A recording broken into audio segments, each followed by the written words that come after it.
Ezali, qui est le sauveur promis?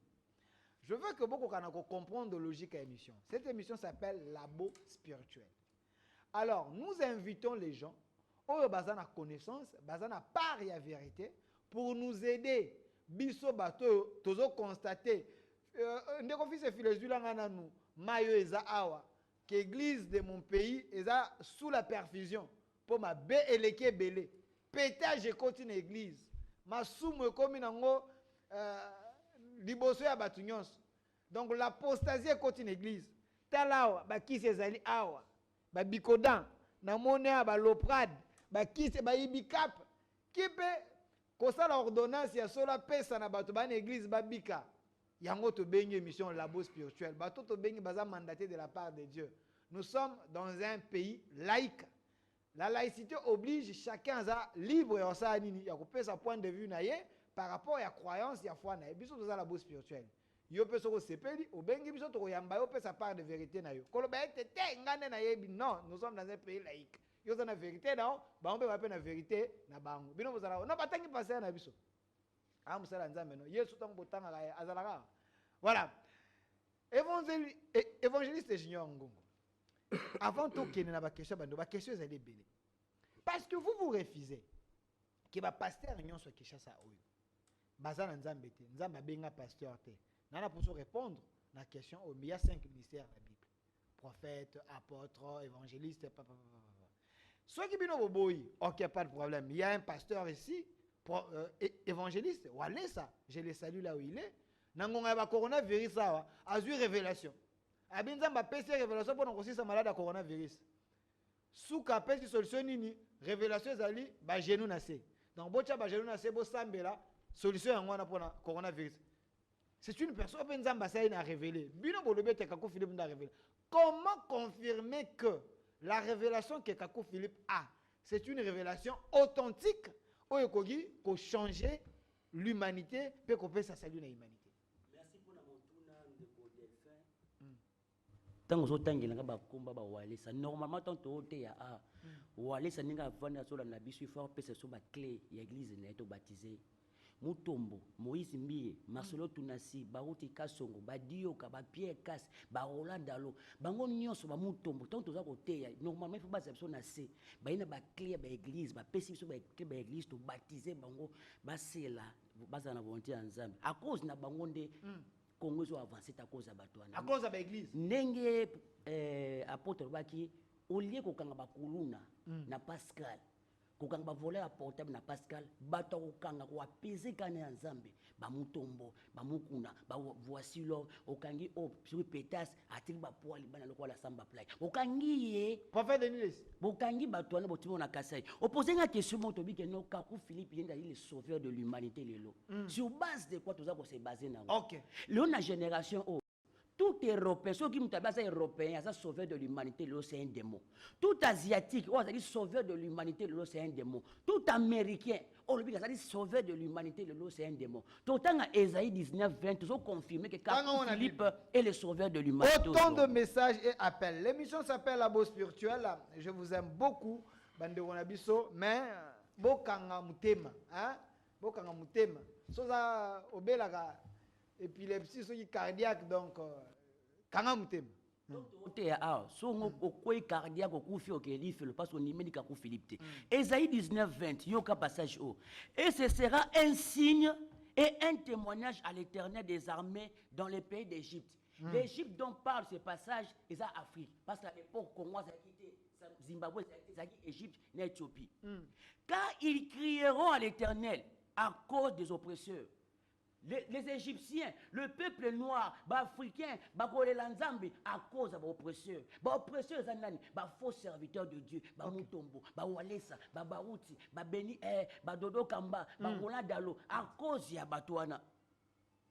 Et il leur enverra un sauveur et un défenseur et il les délivrera.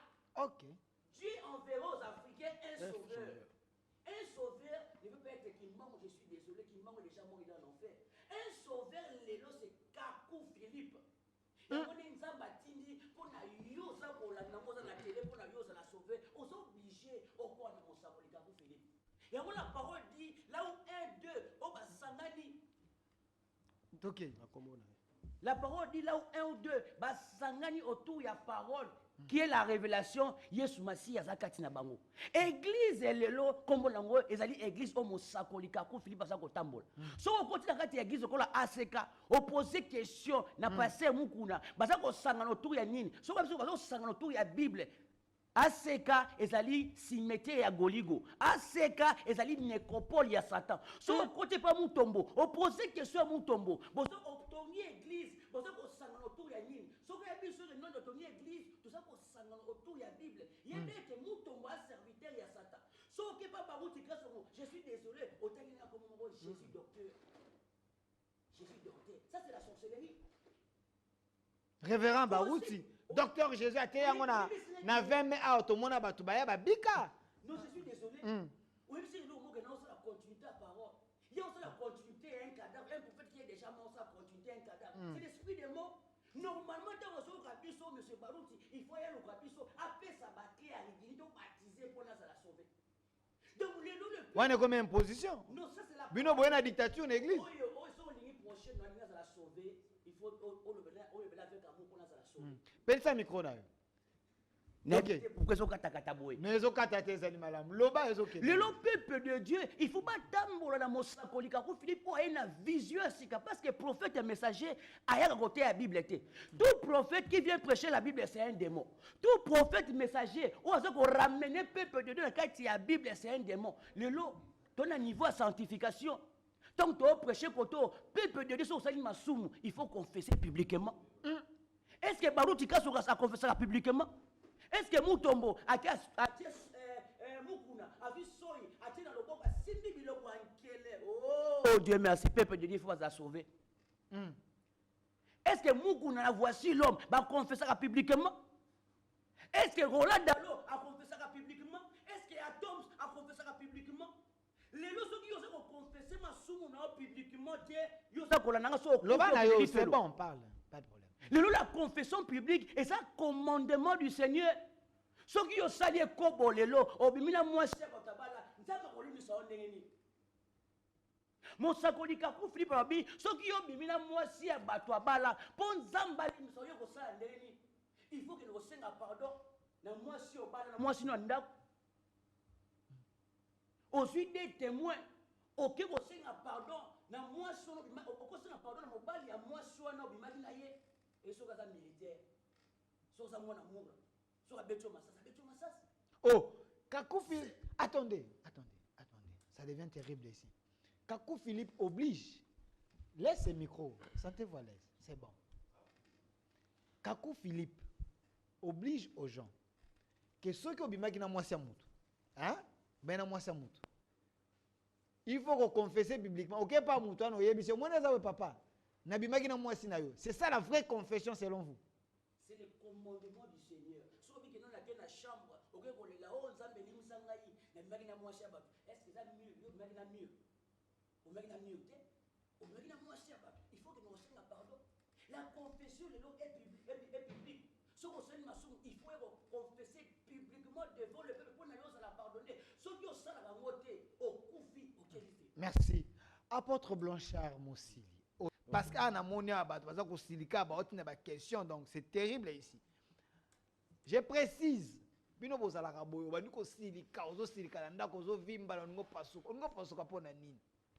sommes dans un pays laïque.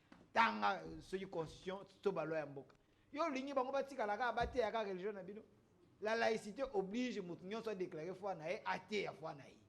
Bango baza batu ya Kakou Philippe. Selon Bango, Kakou Philippe, c'est le seul vrai prophète pour l'humanité. Voilà. Amen. Et puis Kakou Philippe a ça la Bible. C'est ça, non? Des livres. A ça la livre. Livre, on a livre à salut. Vous confirmez ça? Donc, livre, c'est plus que la Bible, c'est plus que le livre. L'homme ne vivra pas seulement de pain, mais de toute parole qui sort maintenant de la bouche de Dieu. La bouche de Dieu, c'est le prophète voilà. Kakou Philippe Lelo. C'est un prophète ivoirien. Voilà. Ok. Bango Baza, disciple de ce prophète-là. Évangéliste Junior Ngong. Parce que ma question à Batuzali est belle. De quoi Zolanda yo alobi olobe te bay manakata ba église neza ba cimetière ezali ba nécropole ya Satan. Nécropole ba tombeau ba église nyonso toza komona wana. Exact. Alors, alobi nini oyo yo okoki koyebisa ye ke Kaku Philippe asala parce que na kati ya église wana azalaka kobota te maboti na kati ya église wana azalaka mpiakere pasteur asambeli adéclara mpo na ye amona bikamwa esalema na kati ya église oyo babima wana bana bazalaki kobela alingi akufa me pa pasteur asambeli mwana biki soki yo ozoyebisa ye abima nini Kaku Philippe asala mpo ye ayoka aloba acomparante na o pasteur na bango asala oyo eza plus grave. D'accord, merci pour la monture. Au moins, apôtre Blanchard sur le badaya clair, que nous avons la pasteur. Dieu n'a rien à voir avec la mais maman, on a zomona bikamo pasteur. À qui pas pasteur, on a moins de robot, on a moins de kuluna. Moi, on a robot, on a Pascal, on a portable là-bas. Et là, quand Philippe c'est la chose la plus importante, c'est les paroles de la vie éternelle. Quand Philippe a dit l'humanité tout entière que Jésus-Christ, il t'a sauvé. Comment? C'est par un prophète vivant. On a pasteur à bien monté. Jésus-Christ ne sort pas par un évangéliste, non, par un apôtre, pas. Jamais. Impossible. Nulle part. Apôtre appelle ce passage Apocalypse 19, 13, l'esprit des prophéties et les témoignages de Jésus-Christ. Donc tout prophète messager manifeste Christ dans chaque génération. Donc Jésus-Christ sauve toujours par un prophète vivant sur la terre. Ça c'est nouveau. Quand vous Philippe l'humanité tout entière, il y a baptême sur la terre. Ceux qui nous sans un prophète messager dans mon kit, baptême exact.